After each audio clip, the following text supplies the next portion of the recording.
Louisiana Attorney General, Mr. Jeff Landry. Hey, Mr. Jeff, welcome back to Kiel. How you doing today? Hey, Mr. Robert, tell Erin I'm so upset she didn't invite me to New York City with her. You know, she had a +1, and if it makes you feel any better, on her list, you were, in fact, about 9 notches ahead of me. Boy, do you take care of your people?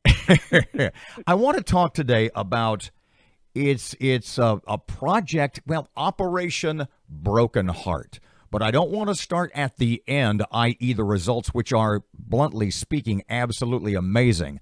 Let's go back to the beginning, how it came to be, your role in the process, and then we can talk about how it's benefiting the people of Louisiana.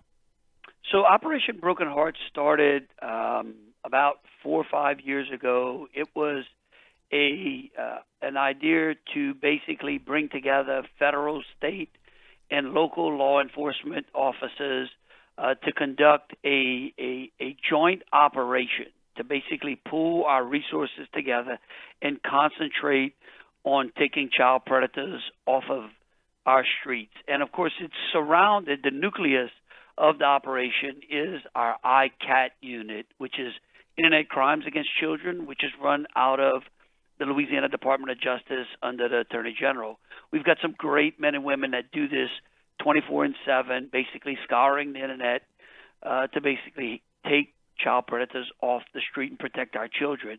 And so Operation Broken Heart, it's in its 4th consecutive year, and it was extremely successful. And unfortunately, it highlights a bigger problem in the country and in this state. Not to get way off track, but because we'll come back to the results in a couple of seconds. When you talked about the people that work, the agents, the officers, the men and women that work on this detail, on this project, how do they train for that? Do you know what kind of training do they go through to learn how? Well, you take it. You explain. Well, they go through a lot of intense training. They go through a lot of psychological training and evaluations as well. But these are normally men and women who have a talent for technology, right, for IT work, because a lot of this is done through computers and watching and scouring the dark web. And basically what they are cyber police. And instead of patrolling the neighborhood beat, they patrol the internet beat. Was this basically an online or even to some degree offline sting operation? Is that what it was? Well, it's both. It's both, right? And so you get the tips, whether people call or through basically scraping the internet, and then you work the particular cases. So it involves both cyber investigations and real world investigations, right? Physical investigations, going around, getting search warrants, going into the homes, interviewing either witnesses or neighbors, depending upon the particular case. And this year, if I can get to that point, we Operation Broken Heart netted 63 people that we arrested. And here's the important and basically just the alarming statistic is of the 63 people, every one of them were charged with basically sexual exploitation of children from the ages of 13 to 3. So we're talking about an extremely young age.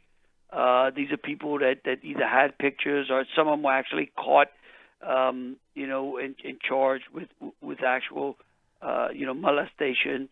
And again, it's just so troubling, Robert, when you think about it. And I'll tell you something else.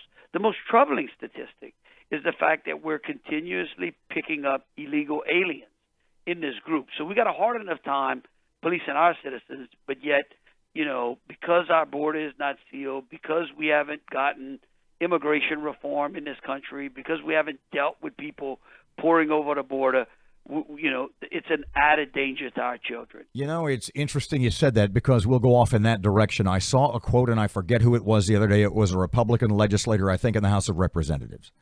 And it had to do with the situation at the border and it's certainly, to me, obviously organized, but we can talk about that another time. But the quote was, if you can't deport illegal immigrants who have been court ordered to be deported, who on earth can we deport? That's where we are in this country, isn't it? Oh, yeah, it's absolutely ridiculous. I mean, look, at a whole, we need to do immigration reform, and we need to deal with those people that have come into the country illegally and sift through them, right? But I mean, at the very least, we could seal the border, right, and stop the particular, the bleeding that's coming across the border. But Mr. Jeff, pardon me, you and I both know, as evidenced by what was the legislation going through the House of Representatives last evening, what the Democrats call immigration reform, which really puts handcuffs on not only the president and how he can spend money, but what the ICE and those officers cannot do, right? Well, right, which of course is backwards. Again, we started this conversation talking about children in this country who have been victimized, right, sexually exploited by illegal aliens that are coming into this country, right? And it's very simple. You start with security. Okay, if you got people breaking into your homes, if you got a neighborhood that is troubling and crime ridden, what do you do first? You first secure it, right?